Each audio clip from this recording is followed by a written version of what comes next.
Hello student,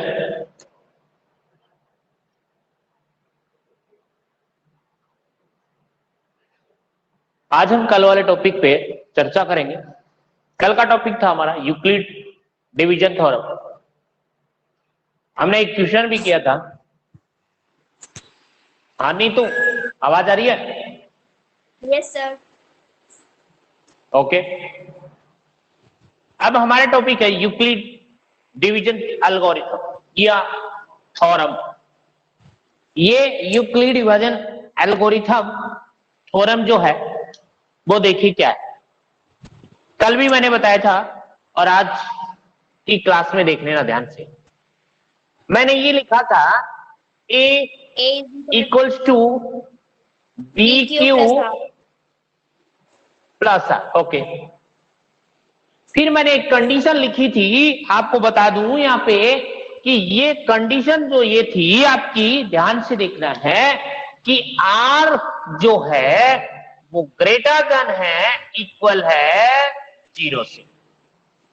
और यहां पे मैंने लिखा बी जो है वो भी ग्रेटर देन है आर की वैल्यू से, या मैं ओनली आर के बारे में बोलूं, R is greater than equal 0 और लेस देन बी, बी से लेस देन और 0 से ग्रेटर देन और इक्वल।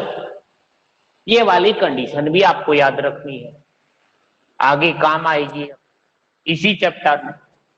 फिर मैंने ये लिखा कि यहां पे इस ए को देखो क्या लिखोगे, इस ए को मैंने लिखा यहां पे पी एक्स लिखा। फिर बी को लिखा, बी वाले को क्या लिखोगे, बी यहां पे बी जो है वो देखना क्या है, बी है वो है जी एक्स। और क्यू आप जानते ही हैं, इनटू में क्यू जो है वो क्योसेंट है, क्यू एक्स, एक्स यहां पे कोई नंबर है, और प्लस में यहां पे आर आप रिमाइंडर के बारे में जानते। ये है आपके पास में ऐसी तरह। ये तो हो गया कौन, पी एक्स को क्या बोलोगे आप, पी एक्स को बोलोगे डिविडेंड।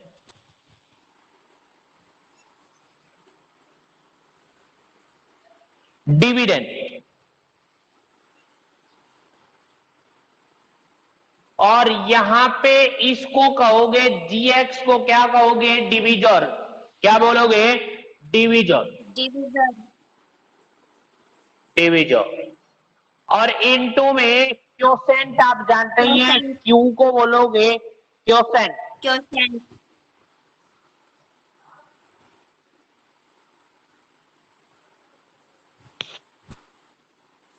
क्योसेंट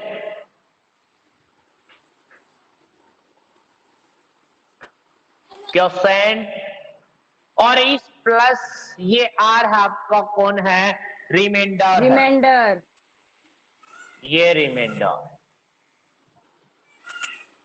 ये रिमाइंडर।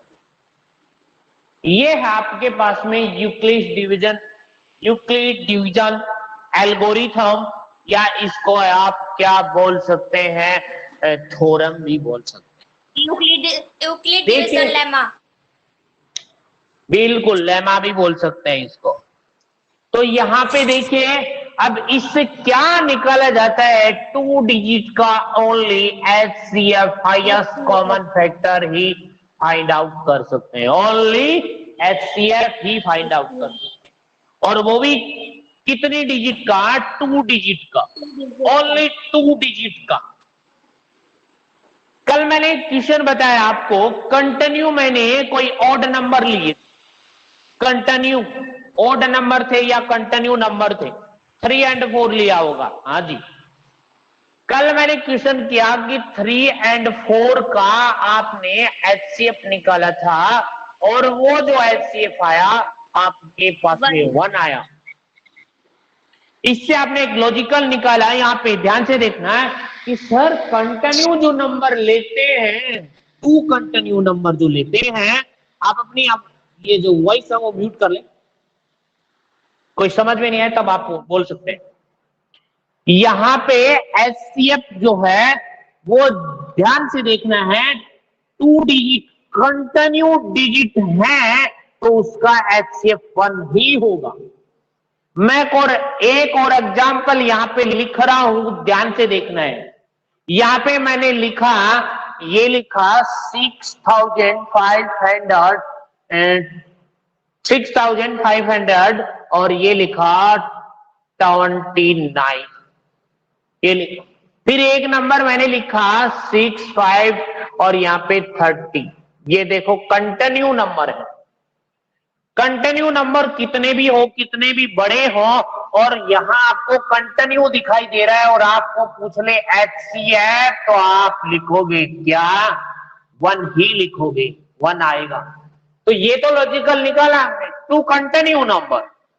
तो यहां पे आप देखिए, कोई एग्जाम्पल ले रहा हूं मैं, ये एग्जाम्पल अदर ले रहा हूं, कल जो लिया उससे अलग, छोटे छोटे से बता रहा हूं मैं पहले आपको, फिर बड़े करें।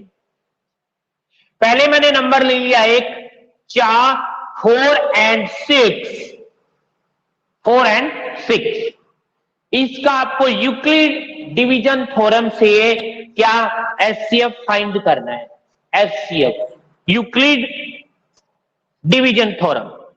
तो ध्यान से देख, पहले आपने यहां से A और B निकाला। ये तो होता है A और ये होता है B, यानी बड़े वाली डिजिट जो होती है, बड़े वाली जो डिजिट होती है उसको बोलते हैं आप A, और छोटी वाली जो डिजिट होती है उसको बोलते हैं आप क्या? B। A और B की वैल्यू आपको, यदि आपको इसमें से आ गई A और B वैल्यू भी आपको यहां चॉइस करनी आनी चाहिए। तो बड़ी वाली नंबर A, छोटा वाला नंबर कौन? B, या ये बोलूं ग्रेटर नंबर A और स्मॉलेस्ट नंबर B। अब आप यूक्लिड थ्योरम लगाएंगे, A इक्वल B क्यों, और प्लस में यहां पे R, A equals to B Q plus R, ये यूक्लिड थ्योरम है। यहां पे देखो क्वेश्चन करेंगे फिर आपकी नोटबुक के, पहले मैं वैसे ही बता रहा हूं टॉपिक, ध्यान से देखिए। और यहां पे बच्चे भी आते रहेंगे। फिर ए की जगह मैं यहां 6 पुट करूंगा, ये 6, और इक्वल्स टू B की जगह मैं पुट करूंगा कौन? 4, तो यहां पे 4। समझ में नहीं आए तो बोल सकता है, अदरवाइज देखते रहिए। इनटू में Q की वैल्यू तो हमें लानी है। जो Q है, सॉरी, जो Q है और R है उसकी वैल्यू हमें निकालनी है, और बाकी A और B की वैल्यू तो आपके पास मिलेगी। ध्यान से देखिए, अब आप यहां पे 4 की टेबल आपको आनी चाहिए, इसीलिए तो मैं छोटे छोटे नंबर ले रहा हूं। पहले टेबल आनी चाहिए आपको। 4 की टेबल यहां पे काउंटिंग करो, 0 टाइम तो हो नहीं सकती। तो यहां पे मैंने 4 1 जा 1 लगाया, तो 4 1 जा 4, और 4 यहां 6 से क्या है, यानी कम है। 6 से क्या है? कम है। तो यहां पे फिर मैंने 2 लगाया, और 2 लगाया तो 4 2 जा 8, और 8 है वो इस 6 से क्या है? बड़ा नंबर, बिगेस्ट नंबर। तो आपका यहां पे आपको पता चल गया, यहां पे कौन आएगा? यहां पे आएगा 1 आएगा, 1 टाइम्स। ये लो जी, यहां पे 1 टाइम, ये रेड से मैंने किया तो हमने खुद निकाला है। और यहां पे फिर यहां पे प्लस का साइन लगा दो, और फिर यहां प्लस लगाया, और फिर आपको क्या चाहिए? रिमाइंडर चाहिए। कौन चाहिए? रिमाइंडर। ये रिमाइंडर कैसे आता है? 4 1 जा 4, 4 को 1 से मल्टीप्लाई कर लो, और वो इस 6 में से क्या कर दो? माइनस कर दो, रिमाइंडर आ जाएगा। तो 4 1 जा 4, इसको इससे मल्टीप्लाई किया, और इसमें से आपने क्या कर दिया? माइनस कर दिया। तो 4 1 जा 4, और 6 में से 4 करेंगे तो ऐसा तो नहीं कि ऐसा करके बताओ सर ऐसा कि 2 बच गए, 2 बच गए। तो यहाँ पे इस r की जगह आपको क्या करना है, 2, यहाँ पे 2 नोट कर देना है। यहाँ पे 4 1 जा 4, 6 माइनस 4 इक्वल्स टू 2। अभी भी ये कंप्लीट नहीं हुआ है। कल की क्लास में हमने ये पढ़ा, ये जो है यूक्लिड डिवीजन थ्योरम है, वो यहां तक चलती है जब तक आपका r की वैल्यू क्या नहीं आ जाए, 0 नहीं आ जाए, जब तक करते रहना। यहां पे आपके पास r की वैल्यू है वो 2 है, 0 तो नहीं है, तो फिर आगे भी होगा। आगे होगा तो यहां से देखो, यहाँ पे ये वाली वैल्यू तो होगी कौन, a की वैल्यू आ गई 4, और यहाँ पे ये जो b लिखा है, यहाँ r लिखा है, उसको बोल सकते हैं b की वैल्यू आ गई 2, b की वैल्यू कौन 2 हो गई। ये देखो, ये फर्स्ट स्टेप थी आपकी, और अब सेकंड स्टेप में देखो, सेकंड स्टेप में a और b मिल गया मुझे, a और b मिल गया। तो ध्यान से देखो, सेकंड स्टेप यहां से स्टार्ट कर रहा हूं, सेकंड स्टेप, सेकंड वाली, ये आपकी फर्स्ट स्टेप, ये सेकंड स्टेप।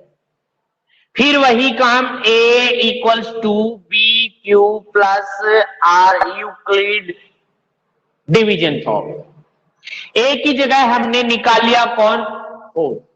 हर क्वेश्चन में ऐसा ही होगा, ध्यान से सुन लो। इधर r की वैल्यू इफ 0 नहीं है तो यहाँ पे ये b होगा, और यहाँ ऑलरेडी b की जगह है, वो कौन होगा, a होगा। तो यहाँ पे a की जगह 4 और इक्वल्स टू b की जगह 2, यानी ये रहे, ये वैल्यू रही आपके पास, और ये रही तो यहाँ पे इनटू, यहाँ पे q की वैल्यू तो हमें लानी है। यहाँ पे 4 है तो 2 की टेबल आप इतनी टाइम्स बोलो कि 4 आ जाए, ये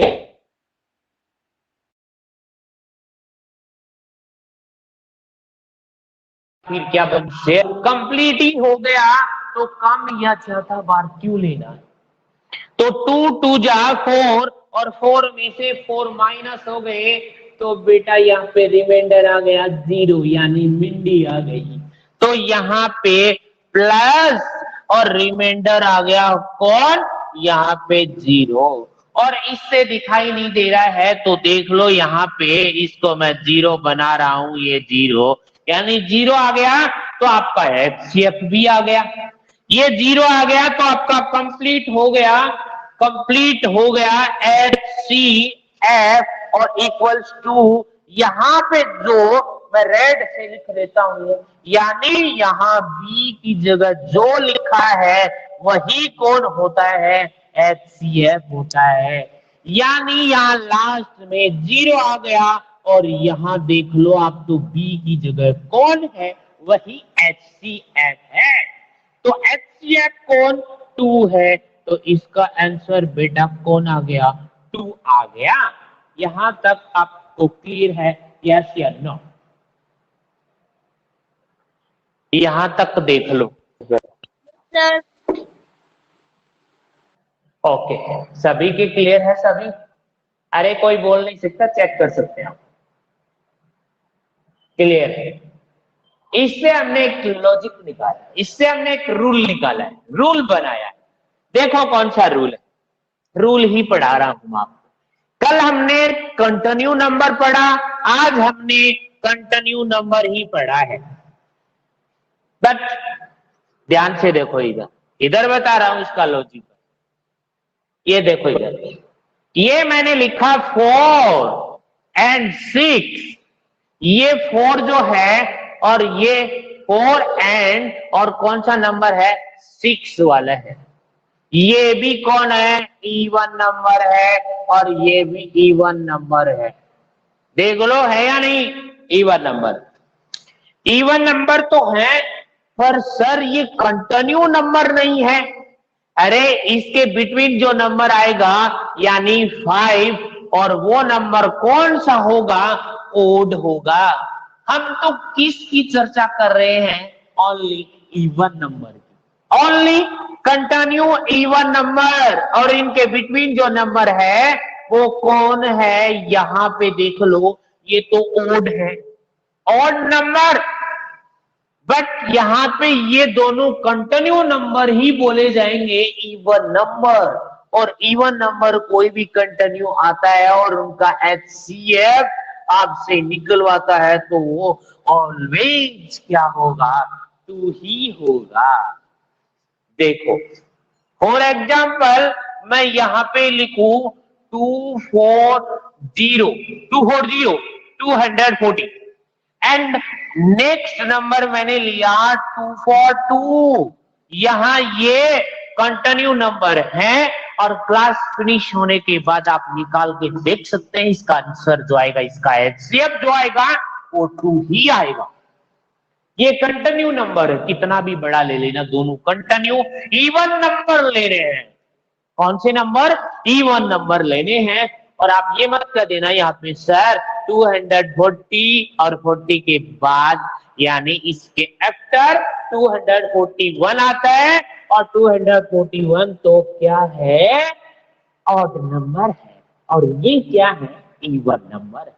हमने एक लॉजिकल निकाला, इससे एक रूल निकला कि 2 continue even number is of HCF equal to 2 होगा। क्लियर है क्या?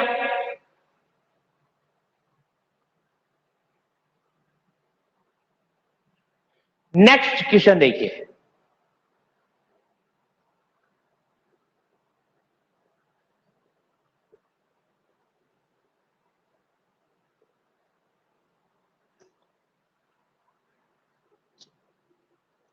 नेक्स्ट क्वेश्चन पे चलते हैं।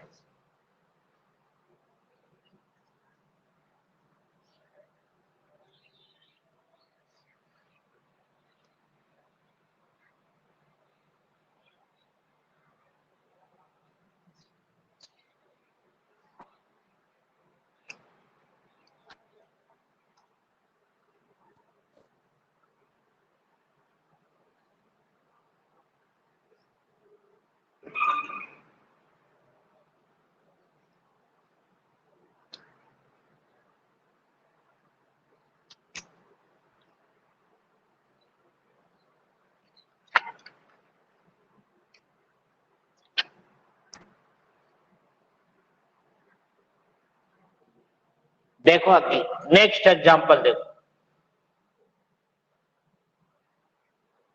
हमने कंटिन्यू नंबर का देख लिया, कंटिन्यू नंबर जो भी है उनका HCF 1 होता है। हमने कंटिन्यू इवन नंबर का देख लिया, हम अब कंटिन्यू नंबर ऑड नंबर का देख लेते हैं, ऑड नंबर ले लेते हैं, कोई भी ऑड नंबर देख लो। मैं लिख रहा हूं यहां पे, देखना है यहां पे ऑड नंबर लिख रहा हूं 19 एंड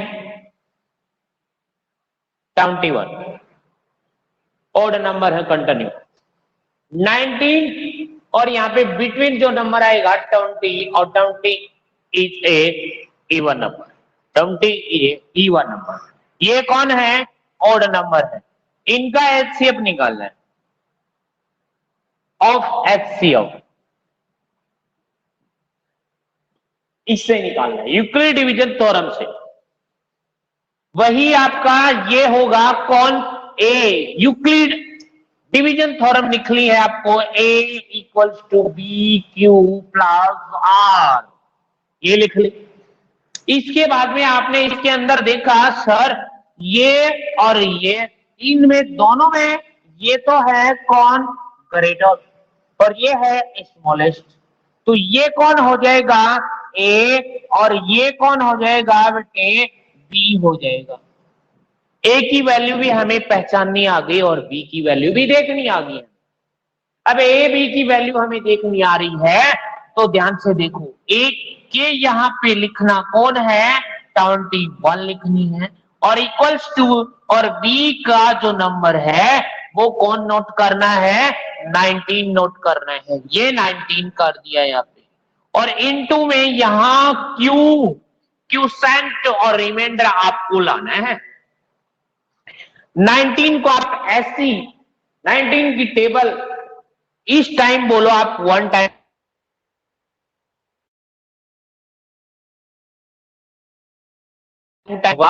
या इक्वल, स्मॉलेस्ट या इक्वल। तो यहाँ पे ये है 19 1 जा 19, 19 1 जा 19, तो यहाँ पे ये 19 और प्लस में ये जो r है रिमाइंडर जो है वो निकालेंगे यहाँ पे। तो ये 19 में सॉरी 21 में 91 माइनस हो गए, तो यहाँ पे आ गया आपके पास 2 आ गया, रिमाइंडर 2 आ गया। अभी तो ये फर्स्ट स्टेप है, अभी सेकंड स्टेप के अंदर देखिए यहाँ पे a की वैल्यू यहाँ पे आपके पास ये हो जाएगी और b की वैल्यू आपके पास b ये हो जाएगी। अगेन यहाँ पे a और b आ गया, तो सेकंड स्टेप में देखिए यहाँ पे यही आपके पास a equals to B Q और प्लस में r, Euclid division theorem. a आपने पहचान लिया यहाँ पे 19 है, तो ये 19 हो जाएगा और इक्वल्स टू b आपने देखा ये रहा 2 और ये 2 इनटू में यहाँ q आपको लाना है और r भी आपको ही लाना है। 2 की टेबल 19 टाइम्स 19 से क्या होगी, स्मॉलेस्ट होगी यहाँ पे 2 की टेबल बोलोगे यहाँ पे, तो आपके पास में ये कितनी होगी। तो यहाँ पे आप अब आगे क्लास का टाइम भी हो चुका है और ये नेक्स्ट क्लास में करेंगे और थैंक यू सो मच।